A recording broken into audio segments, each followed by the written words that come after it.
tango ekoki oyoyo tango yango yo ekoki Papa Stéphane Balamwange oyeye.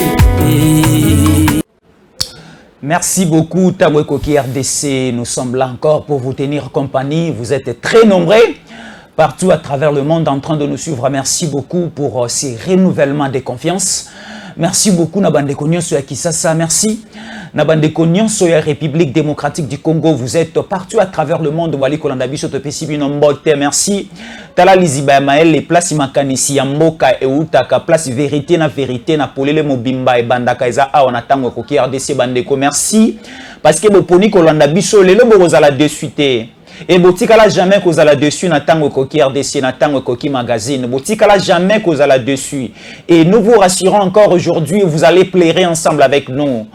Vous serez souciés de ces pays parce que ce qui se passe dans ces pays, Makambo et Salamana, ou ezali ko continuer ko Salamana c'est un coucou. Sans que les autorités suprêmes baïba, sans que même nous la population toeba. Mais nous on a fait l'effort et on a découvrir Marambo to le Belabino, les lona auto la Xabino, les leza pasi makasi. Et ali pasi pe mawan bande ko balande boali ko na biso. Et ali pasi ko bota manali bota moko na nganga bien na moyibi bien na ndoki ali pasi. Mais comme nous sommes du bon côté de l'histoire, le Seigneur sera toujours ensemble avec nous et nous serons délivrés, nous serons épargnés contre la tentative nyonso ya monguna.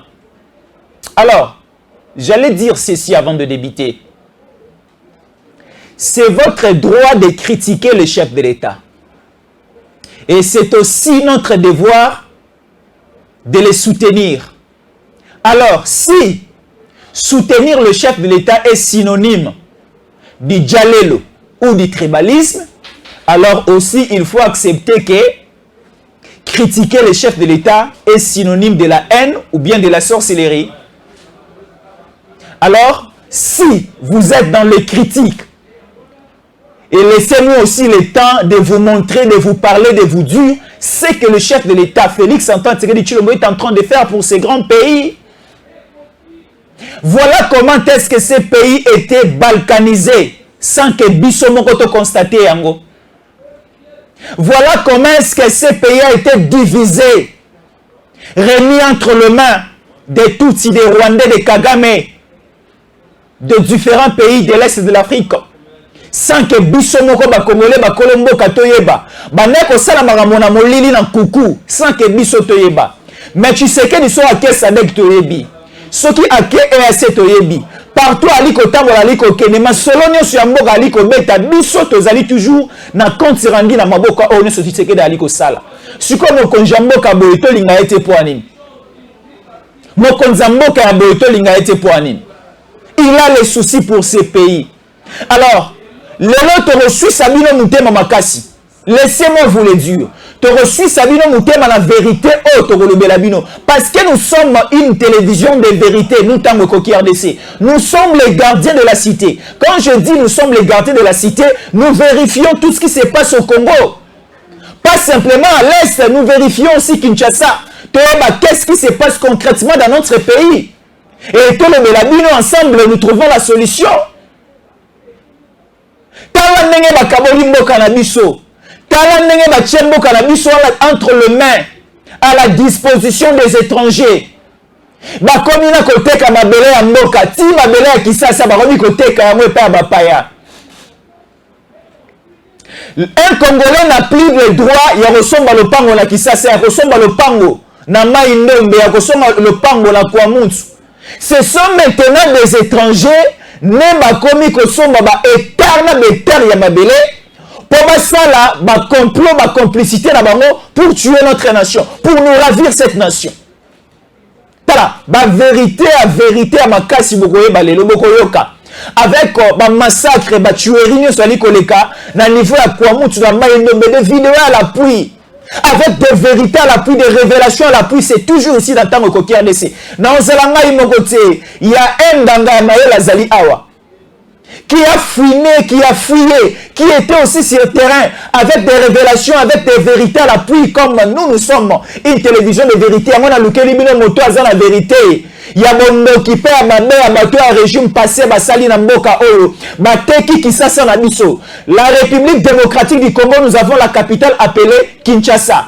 Alors Kinshasa est composée de 24 communes. Alors la plus grande commune de la ville-province de Kinshasa, qui représente même les 80% de la superficie de Kinshasa, c'est la commune de Maluku. Nous sommes une télévision pédagogique. Alors la commune de Maluku va morceler Bateki Yango par papier et piana, par le régime passé, Bateki Yango à la disposition de Tutsi.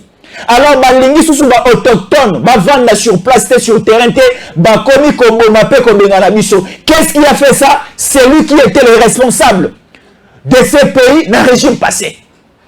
Alors tu sais qu'il est en train de voir Azon le matin, mais le président de la République va réagir. Jean-Pierre Bemba est parti en Indonésie. Donc, ce n'est pas simplement pour la situation de l'Est. Jean-Pierre Bemba est au niveau de l'Indonésie. Il était ensemble avec des hommes militaires d'Indonésie. Mokonzamok Indonésie Zalaki. Le chef d'état-major indonésien Zalaki. Le ministre de la Défense indonésien Zalaki. Donc cela veut dire que nous sommes en train de prendre déjà des précautions. Moto nyoso ateka kimboka. Moto nyoso akangi mboka. Moto nyoso inféodé mboka na biso pour les affaires diaboliques. Ils seront tous ôtés. Bemba zoya na mandoki ka pona M23 te. Bemba zali koya na mandoki na bato bakangi kingakati. Na bato bateki mamele na kwa mutu. Na bandeko bazali koboma na niveau ya Kinsele. Na bandeko bazali koboma na niveau ya Bagata. Na bandeko nyonso bazali ko semer terreur et tuerie na niveau ya Mai Ndembe Mobimba. Tout celui qui est responsable à cause de la sima l'autorité baroza sima na ye. Talaboro sepela lelo. Ndanga maela za déjà wana on appelle simbote Mara Bobola Mikolo Bele Oyete. Bandeko baleli yo makasi. Bandeko bali ko zela opesa maele. Et aliko sou abiso na motema to aliko lela. Toleli makasi pendant plusieurs années pour la situation de l'Est. Tala chikondo ki monguna comme biso déjà pembeni ya porte awa à Kinshasa kwa montu déjà tombé, Bagata tombé, Kinsele tombé. Maïndombe n'en parlons pas. Et nous sommes déjà proches de la commune de Maluku d'Ensele.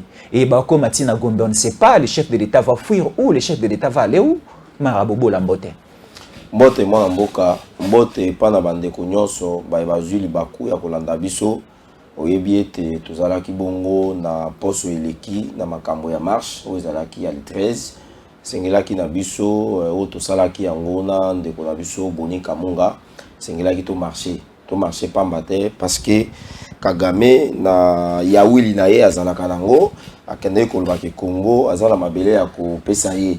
Alors biso tolobaki ete Congo azali ata na centimètre mon côté ya kopesa na Kagame.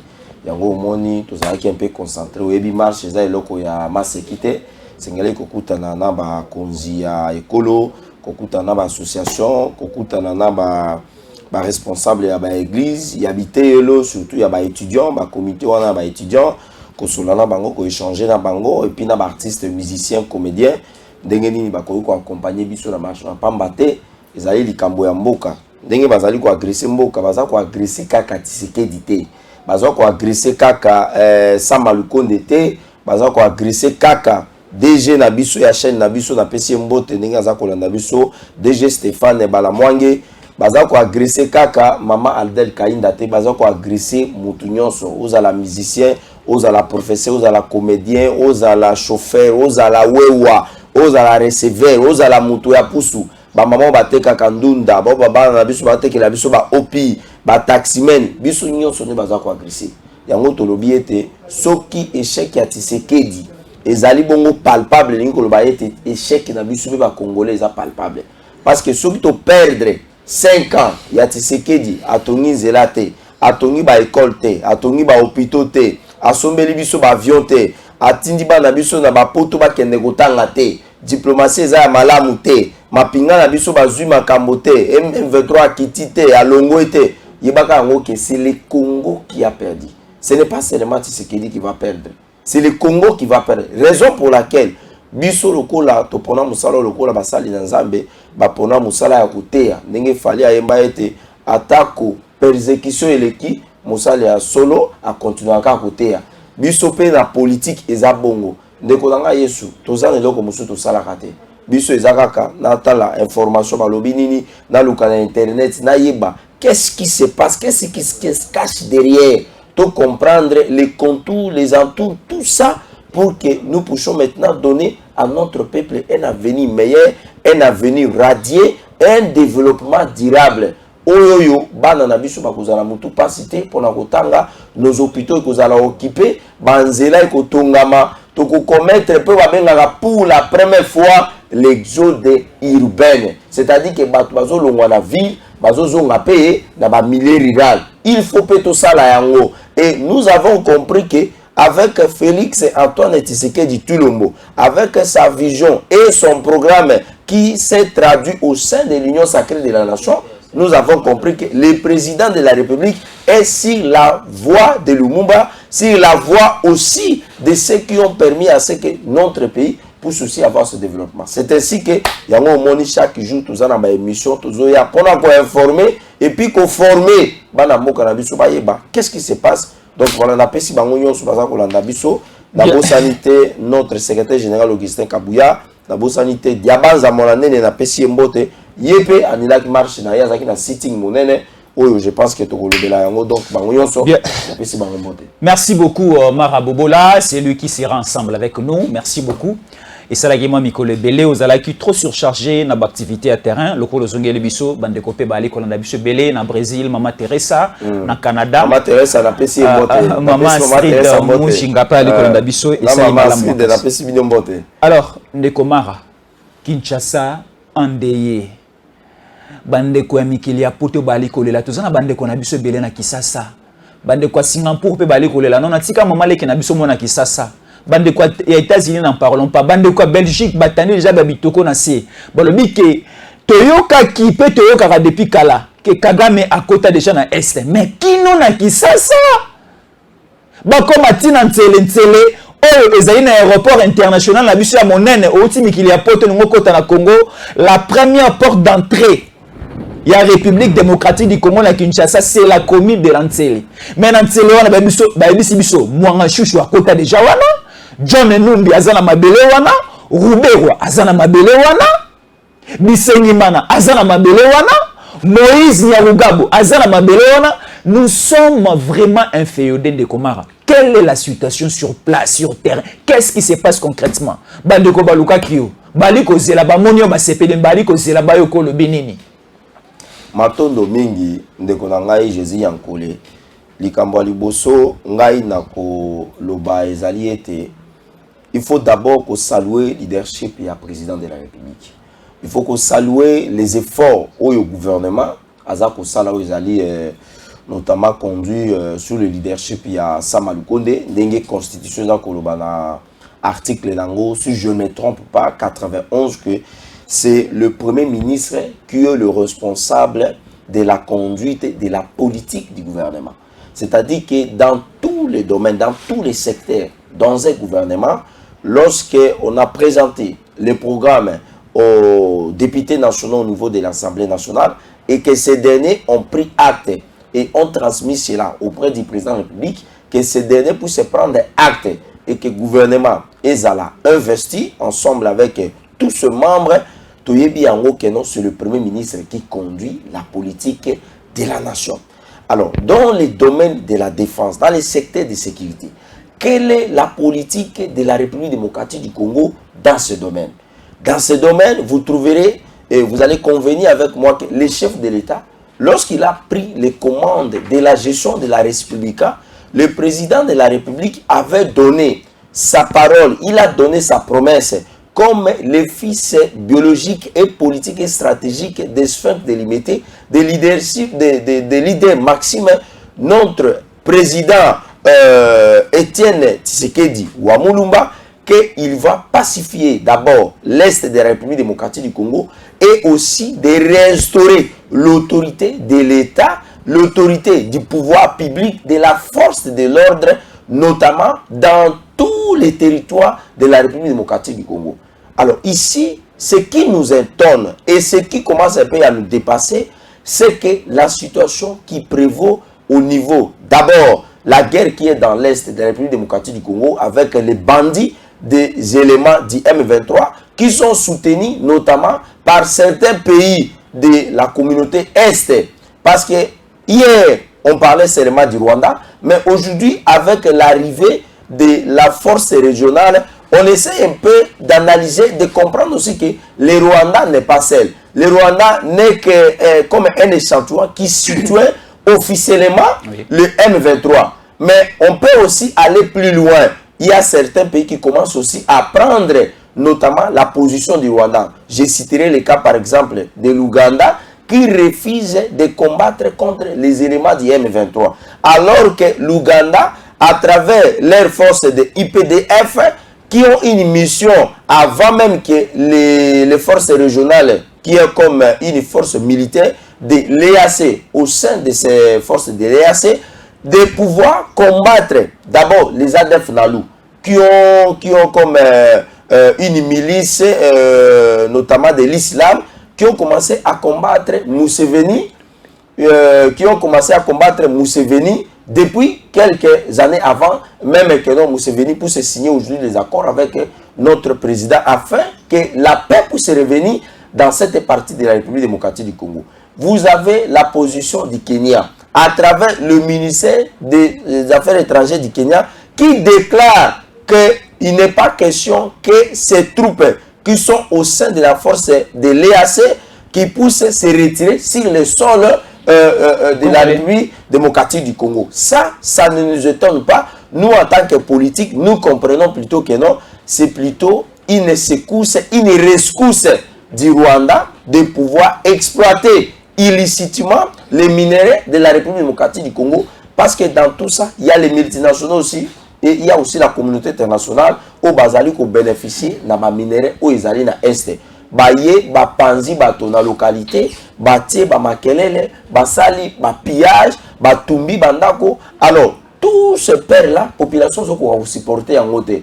Nos populations qui sont des Bantous, ba koura comment on te motoazo zika, motoazo kata dans le boko, moto baza ko violer maman, bazali ko violer moi na 8 ans, bazali ko sala makambo ya mabe, Bantou a supporter abilo ko ante. Le coup la bango baza ba nilotique. Baza na mo ba trait, baza na ba lien moko ezali spirituel et puis ezali sanguinaire na ba taliban na ba bato ba o ba benga ba djihadiste yango moni bango ko boma iza eloko te ko kata kingwa mutuze eloko te nde bazo kende ko sala biloko wana. Alors le président le bakete l'heure est arrivé de mettre fin à la série de violences qui se passent au niveau de l'Est de la République démocratique du Congo.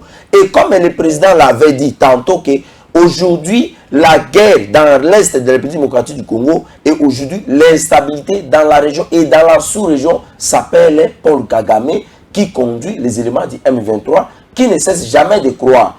Ancien président, il y a, comment il s'appelle, l'ambassadeur, il y a Union Européenne, Michel Santenier, Kolongwabon Mabele à Congo, à l'objet que le Rwanda cesse de soutenir les M23.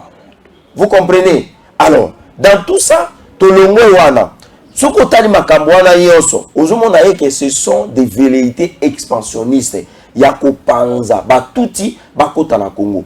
Balongo na Este, Bayebongo na Makamboya Nini, Yako Amutu. Tozali na 2016, 2017, Ndekonangai. Je souhaite paix aux âmes na bandeko. Ba combattant ya IDPS, bandeko na biso ba kufa, o ba tumba bango na permanence ya IDPS. Oyo ba kata na maboko, ba kata na makolo. Pona ko réclamer dictature ya ndeko Kabila ekende.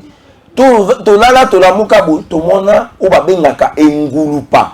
Ya bato moko boy bazalaka zolomike. Lokola ba nyamo ba benga ba bimaka na banzete ya mbila l'Équateur ba benga bango ba makpokolo ba makpokolo baza lokola ba pose baza mo zolo mike mikebo et puis baza omoni banzete moko bozaka na zamba Équateur ba benga ngo ezalaka mopanzi ya nzoku nzete wana eza moke na ndenge moko ke okondima te eza molai mais nzete wana soki opiki yango na ndako okotisi yango nzete wana ekosimba mitondo mibale ya ndako evandi ya makasi siko bato wana baza lokola banzete wana baza mwa zolo mike mwa mutu lokola tombo oyo omoni ba mabelo basaka na banzela ndenge basalaka na bamboka wana o babenga ba route de set agricole omoni basali nzete za kwa mokongo ya nzoku ya nani ya koba bato wana baza bongo to surtout ka boto mona bango bazokota bangombe bazokima bango bazokima o bato modele nini o race ewuti wapi biso race na Congo to yebi yango te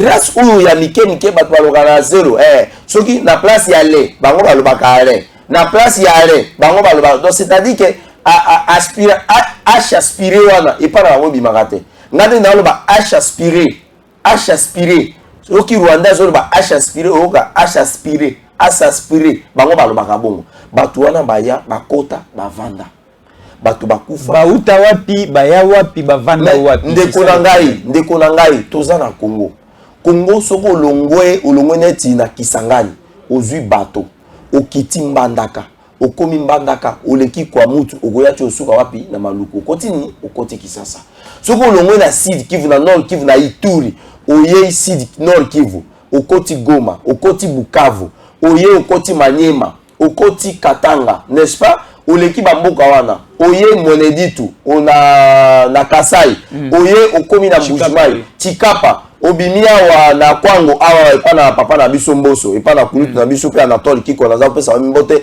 oye wana na grand frère nga Deas Kikwa oye wana okomi wapi okomi Kisasa soki olongo Equateur Gemena Zongo na frontière na biso na Bongi ozali capitale ya République centrafricaine ozwi mutuka oyo okomi Gemena epana kulutu na biso Jean-Pierre Bemba oye wana okomi Mbandaka oyo okoma Kisasa c'est-à-dire que la voie et puis les routes na Congo atako ezamo na bakoko soko tambola mais soko otie pena ba otie mulende yo kokoma place okende et batwana balongwa kuna baya nzela ti baya ko s'installer wapi na plateau de Bateke. Maintenant l'autorité de l'État à l'époque de Komara vous allez continuer cheminement ba idée na yo l'autorité de l'État était où au mona bande komo bazwa na baniama soko tali physionomie na bango baza bande ko na bisoté mais botiki bango à l'époque na régime passé bayana bango na bana na basi na bilang na banyama na bango batamboli makolo bauti yo bali ko kende wapi ndeko mara mais l'autorité de l'État omoni likamo ko pesa biso pasi ezanano likamo oyo mutuna otuni wana tozali kaka na batu wana ndenge na lobia ke baza zolo muke baza mwa zolo lokola banyama babenga bamakbokolo babimaka na bambila baza makolo mike okomona moto akotambola kwa moto moko balemba tika ngai lokola mo moto moko bandi makambo ya kipede sika nde bato bakopesa biso pasi lelo na Congo bato bakopesa biso pasi eza race ya bato modele wana o papa Mboso alobaki ete pasi tokomona lelo na Félix Antoine Tshisekedi Tshilombo na Congo pona makambo ya guerre na este pona makambo ya M23 ezali bato basumba na ekolo mokolo ya sortie officielle ya Union Sacrée bato yango eza banani eza lokola bato yo tangaki bakombo anga na tanga kombo na bango te bato wana basomba bazamba basombi mabele alors biso toyebi yango ke mabele basombaka yango te soko kei lelo yo na Égypte okei lelo yo na Israël moto lokola Benjamin Netanyahu ancien premier ministre ya Israël Jésus Yankole atako za milliardaire atako za na mbongo combien akotekela mabele te akoyebisa oke mwana mboka oza na besoin de mabele oke loko oza na besoin de mabele tozo sala signature ya nini ya accord ya exploitation temporaire ya mabele tango yo kosisa mabele wana osali nini ozongiseli biso mabele na biso ezali na délai ezalaka les terres on ne les vend pas surtout au sujet des étrangers bato wana bayeba vandi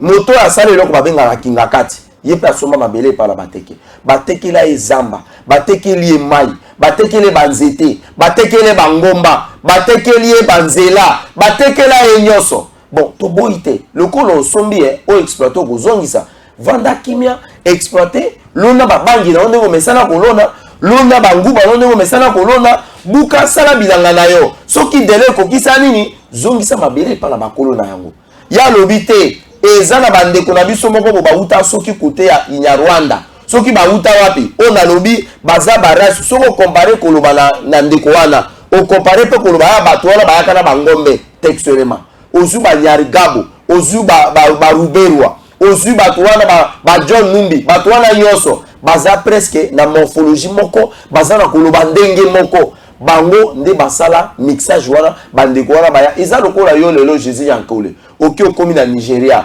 oyo vandi okomi na mbongo okomi na makambo bilo zupe bokonzi mais otali ete otala bondeko marabo bola ye na ye na basoso na ye na bangulu est-ce que yo ko boya ko pesa place na vanda to koti na kati ya Bible Joseph a commis premier ministre na kati ya Égypte. Vous comprenez? Kokoma premier ministre Joseph avandi atali bandeko na ye bayo koluka biloko ya kolia parce que pas ekotaki na Israël. Atali bana misala lobi esengeli bobengela bato wana bozwa bango bologer bango na place ya bien nyonso bakozala ngo bosenga bosala nini bopesa bango mais boyebisa bango tekeke ngai Joseph moto na tindi bino bakende bavanda balia bazomi tuna balobi bo banani oyo bapesi biso eloko ya mutu ya bona mboka ya Pharaon bazalaki favoriser parce que ndeko na bango ndanda no lisese na ngai nazalaka so na opesa lisese loba na olinga na bimisa eloko ya mutu ya bana mboka balanda bana Israël balobi nana ngo koyamba biso atia biso na ba hotel ya malamu bo na ba condition ya bien bo babosani ete zaki Joseph abima lobi ete est-ce que bozoye bangai babite tozoye bayote ezali ngai oyo bino botekaka babandi kolela bibolela te apesa bango mabele apesa bango pouvoir apesa bango babalanaki basalaki nyonso et c'est la même situation yango omoni bato balobaki ete mokonzi ya mboka ya kala entre guillemets il serait dans une nationalité douteuse tozali ko comprendre nango suko malembe par rapport makambo biso toza komona les conflits ya kwa mutu ndeko nanga na kopesa mo brève historique ezali lié na makambo o ezali d'abord les conflits fonciers conflit ya mabele c'est-à-dire que les bateke oyo bazali na plateau ya bateke bazwa mo zamba na bango lokola bamesana kosala bakwanga bamesana kosala bilanga na bato misusu bango akisasa bazoki kosala bilanga kuna bapesi yango bato wana ok bozwa bosala bilanga bosala nyonso bolingi lokola moto nyonso akendaka ngai nayebaka na 2019 na sombaki 5 hectares na plateau de bateke mais na sombaki yango ezalaki pona utilisation à durée déterminée c'est-à-dire que na sali bilanga nanga soki esili mokolo mabele asali nini azui mais oyo moto asombaki kingakati soki basombaka yango éternellement soki mpe asombaka ndenge nini toyebi te bandeko na ye baye bavandi lokola espace ekomaki moke bandeko na biso ya bateke moyeba sa esu kwanga eza te moyeba sa esusu bilanga eza te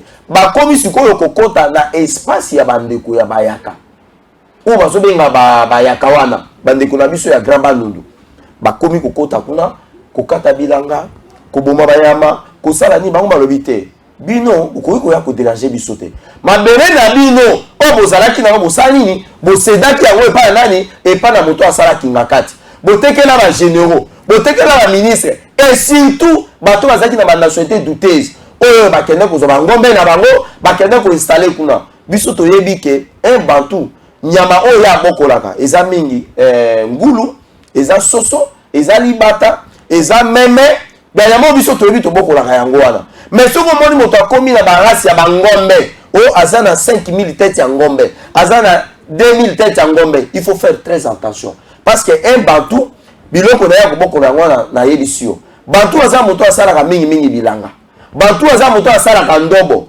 bantu aza moto amataka mbila oyo akataka sese aye ameli alali pongi ya kimia bantu ayibi ndenge bakataka kingo ya moto te ndeko nanga Jésus yankole ngai lokola na zawa nazwa mbeli nakita na victoire na banda kokata bato maboko makila ya moto epa na bantu ezali eloko babengaka ezali chose sacrée soki moto azoki omonaka moto mbala moko ata simbaki mbeli ata bakulu omoni basalaka makambo soki kaka zokisi moto basalaka nini omoni batiki bapanzani mais bandeko wana omona baza mitu lokola babakpokolo ndenge na lobi awa bango ata moto akufa moto azoka etali bango te ntango balongo na makambo ya conflit foncier un ancien chef ya village babenga localité ya Biamba aye bongo kozwa décision toujours na Mai Ndombe aye kozwa décision alobi ete esengeli bandeko oyo ya bayaka na bandeko ya bateke surtout babanda kofuta babengi taxe moko ezali ya redevance excusez-moi c'est pas une taxe c'est une redevance coutumière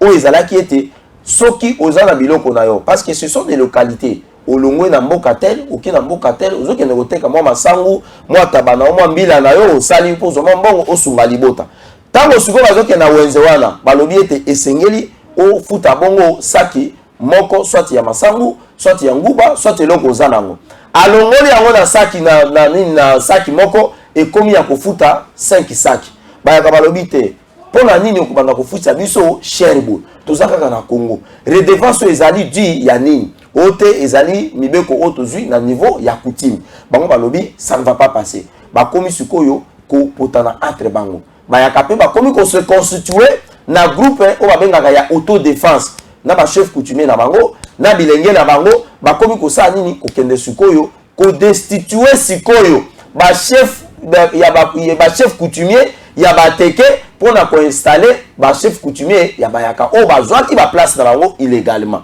et biloko wana ekei bongo na lundi tata cardinal na mois de juin il y a 2022 tango makambo ebandi tata cardinal lobaki ete il y a pas de conflit entre teke et yaka ezali nde ba politicien à quête du pouvoir oyo baza ko uta na Kinshasa qui viennent dans des localités dans des territoires pour essayer d'avoir ce qu'on appelle l'aura du pouvoir et puis moi ce qu'on appelle l'influence politique des bazali ko installer illégalement certaines autorités coutumières et c'est ce qui crée tout ça. Maintenant aujourd'hui, la question que nous nous posons maintenant est celle de savoir quelle est la main noire. Oyo papa Mbosso alobaki ete il existe une main noire oyo ezali na sima ya makambo wana nyonso. Est-ce que ezali batu oyo bauta na bangombe na bakote ba Sud Kivu baya ba s'installa ou bien eza na moto oyo azali bongo koluka ko soutenir batu wana? Parce que nous avons suivi un chef coutumier ou alobi ete biso to sala 12 ans na localité oyoyo to vandi awa to yebi ko boma ndenge ezalaka te to yebi ko yiba ndenge ezalaka te to yebi biloko ndenge ezalaka te to bomana te na bandeko na biso bateke mais tango biso to komi ko réclamer ba droit na biso oyo bango baza koloba ete to tekela bango pe mabele lokola bango batekaki yango biso to bi to koteka te pamba te to zali bongo pe na bana o baza kokola oyo ba progéniture na biso bakozana besoin ya mabele. Est-ce que ezali te bato bazali ko soutenir bateke nde bazali kozala lokola main noire parce que moto wana oyo moni alati zambala wana alobi ete o baza ko benga ye chef rebelle alobi nga naza chef rebelle te nazali pe rebelle te na yebi ninga basala ka rébellion te mais tango biso tozo se défendre bato bazo kenda kinga kat bazo pesa bango ba soda bazo pesa bango ba munition bazo pesa bango ba mbongo nde bazo ya ko attaquer biso yango moni tozali ko telemela biloko wana. Très bien, merci beaucoup. Marabobo la lobi ebele. Biso pe moi mon cœur ko baki sezali. Là je m'adresse aux autorités, au gouvernement. On se pose la question de savoir aujourd'hui, est-ce que les chefs coutumiers ont le droit de vendre de terre? Là, c'est une question que je viens de poser au ministre des Affaires foncières, Molendo Sakombi. Il ne faut pas simplement voir les conflits fonciers ici sur place à Kinshasa ou encore dans les carrières miniers. Mais il faut aussi essayer de voir la situation des chefs coutumiers. Aujourd'hui, les chefs coutumiers bakomi na libre choix pe les droits ya koteka mabele ndenge bango balingi. Et ces pouvoirs bazui yango sous Kabila. Ba chef coutumier basilisi mabele nyonso kolongwa Kisasa ti bandundu. Ba teki mabele nyonso epa ya bapaya. Un Congolais né de père et de mère, né au Congo, n'a plus un endroit pour mettre sa tête. Un Congolais né de père et de mère a sous nesika kosala bilanga te. Ya kotonga etonga te, ya kotonga école te, ya kotonga pe centre de santé te, parce que tout est occupé par les étrangers. Oh bazalaki ensemble avec les pouvoirs passés. Ba chef coutumier ba teki mabele nyonso. Il faut réformer ce secteur. Le secteur foncier, il faut le réformer. C'est très important. Tout le monde a dit au niveau toujours de Kenge. Il y a quelqu'un, téléspectateur congolais de père et de mère, depuis Kenge. À Benina Josie Ankole, il y a un Canadien, Mondele Morobo, à Utipoto, à Yena Kenge, à Sombi Mabele et Tandi à Monene. Mamozali Kosta na Katito évité. Et aussi, il est en train de malmener nous les Congolais sur place. C'est un système installé par Kabila.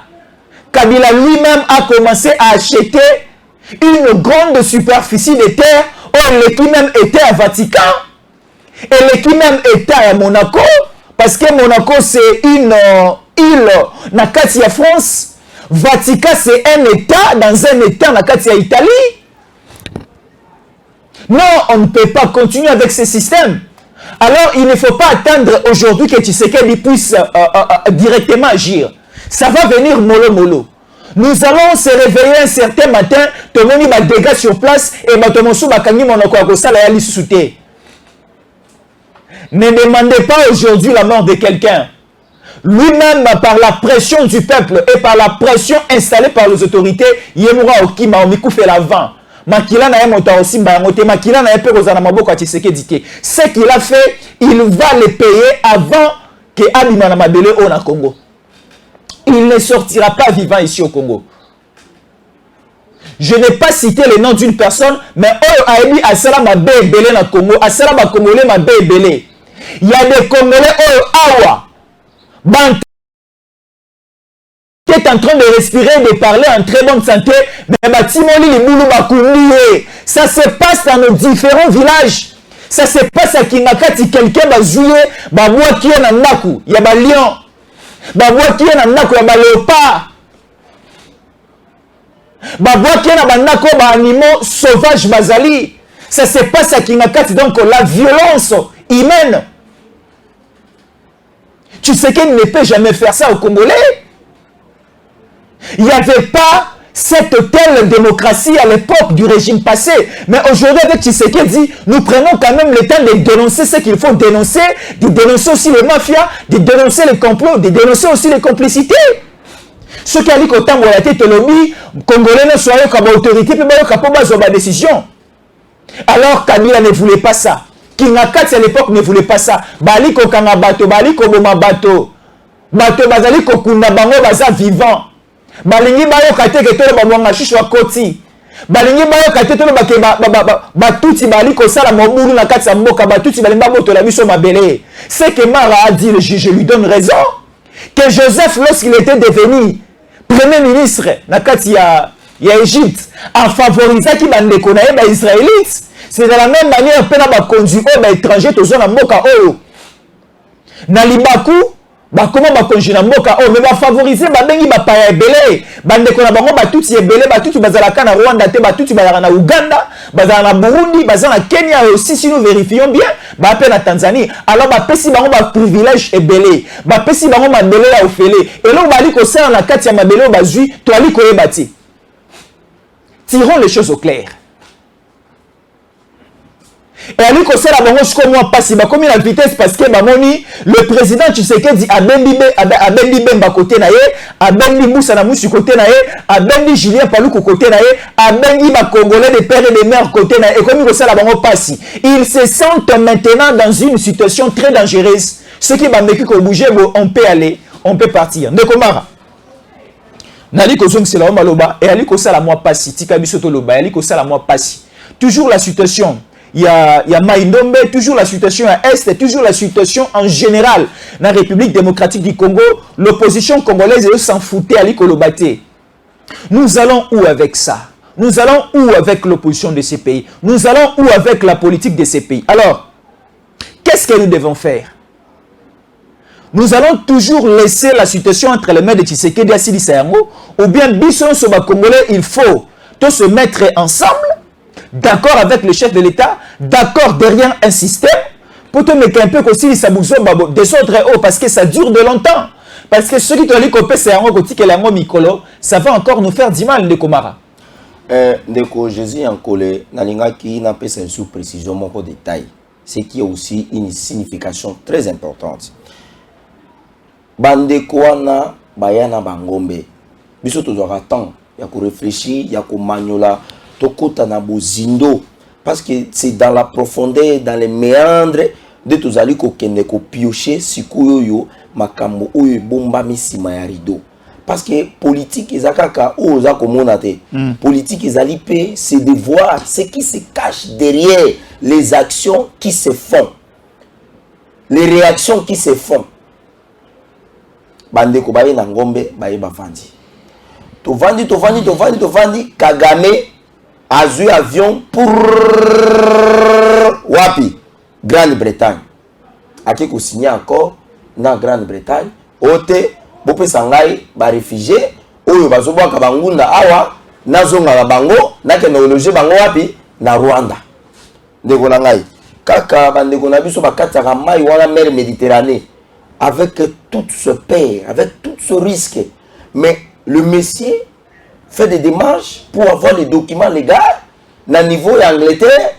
Yo ça y est que mata avion zongane que non vend en Afrique. Est-ce que mutabon akoya akoya te?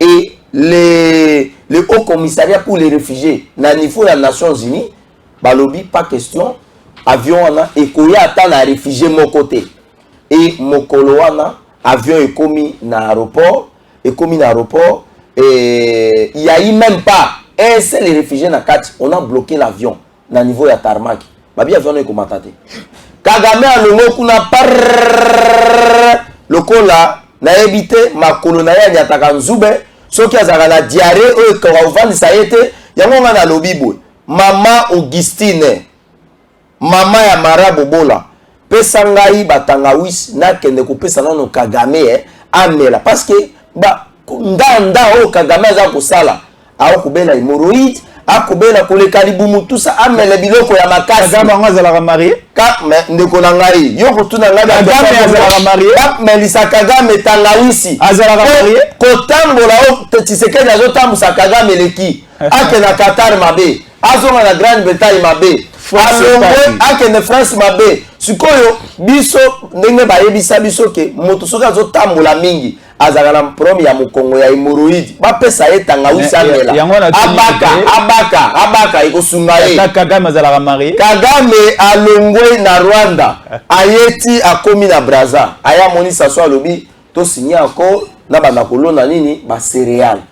Comment a signé accord na Kagame na nina Sassou bapesa espace bapesi kaka côté ya Maluku wana kaka côté to kabwani na Congo Brazzaville kaka na cheval wana ya fleuve Congo nde bapesi alona biloko na ye na 2017-2016 bandeko na ye bauti Sud Kivu ba tutu balobaka ke non, il y a des tutu congolais alors que parmi ba ethnie na ba tribu congolais il y a même pas une tribu soit une ethnie au ezali ya ba tutu congolais ezate. Les archivistes il y a Congo belge il y a Roi Leopold II na ya mboka na biso balobi il n'existe aucunement une tribu qu'on appelle Tutsi congolais ezate. Bon mata, bon kita ezate. Très bien. Mais nous avons des tribus qu'on appelle par exemple Yaka, Teke, Ezali. Vous comprenez? Si vous zoa jonction wana, Kagame signe un accord agricole et foncier avec le président du Congo, Brazzaville, Sassou. et les Rwandais avec leur bétail qu'on appelle les Tutsi congolais alors qu'ils n'existent pas. Ils viennent s'installer au plateau de Bateke. Et aujourd'hui, on commence maintenant à assister avec tout ce qui se passe, mon frère Jésus. Est-ce que ce n'est pas des raisons expansionnistes, comme j'avais suivi Maître Joël qui l'a dit ici, sur votre plateau? Est-ce que ce n'est pas d'étendre aussi les Rwandais, les Tutsis, au niveau des plateaux de Bateke, au niveau du Grand Bandundu, afin que ce qui se passe à l'Est commence maintenant à se passer à côté de Kinshasa, pour qu'il y ait la facilité, la possibilité, au cas où ils veulent démarrer une rébellion, qu'ils n'aient plus de difficultés au musée, Azaki Nangoya Kokati, Sakongo Mobimba, pour la Koya Kokota Nani, na Kinshasa. Mais Bisoto Koloba Boye, le Congo restera un et indivisible. Nous avons le soutien total du président de la République, Félix Antoine Tshisekedi Tshilombo, avec toutes les démarches, tous les voyages qu'il est en train de faire. Nous sommes en train de les soutenir et nous les soutenons. Merci beaucoup Ndeko Marabobola. Nous allons continuer à soutenir le chef de l'État. Comme j'avais dit au début de cette émission, vous avez le droit de critiquer les chefs de l'État. Nous aussi, nous avons le devoir de les soutenir et de dire c'est bien fait pour la nation congolaise. Alors si soutenir les chefs de l'État est synonyme de Djalelo, ou encore du tribalisme, on accepte. Mais accepter aussi que critiquer le chef de l'État est synonyme de la haine et de la sorcellerie. Je sais que le volume est bon. Merci beaucoup. Nous sommes arrivés à la fin de Komara. 30 secondes. On finit déjà. Ah oui, j'appelle tous les Congolais de soutenir la vision du chef de l'État. J'appelle tous les Congolais et Congolaises, ceux qui sont en étranger, même ceux qui sont ici, de soutenir toutes les institutions démocratiquement élues. Parce que la démocratie, c'est aussi de reconnaître les efforts, notamment que le chef de l'État est en train de faire et le gouvernement est en train de fournir pour que la paix, pour que nous puissions avoir le développement durable, proprement dit, afin que nos futures générations ne puissent plus se plaindre de la pauvreté et de la misère. Et je salue aussi le leadership, notamment du secrétaire général du parti politique, notamment de notre parti politique et de l'IDPS, qui est en train aujourd'hui de s'étendre et le parti est en train d'évoluer. Et le secrétaire général est en train de gérer calmement les partis au quotidien, même s'il y a des tractations. Mais nous sommes d'abord et derrière le Monabouté, le secrétaire général Augustin Kabouya. Je salue aussi le leader Diabanza Monanene, qui est aussi l'un des combattants de première ère, qui soutient aussi la vision du chef de l'État, voilà. Qui soutient aussi le leadership d'Augustin Kabouya. Merci beaucoup, Ndeko Mara, Bobola, Nganga Maele, Bandeko Basepeli, Koyo Kaelelo, Aena Maele Asika, Oyo, et Pessimo éclairage dans la zone d'ombre, Belé, tout ça qui n'a pas comprendre réellement la situation.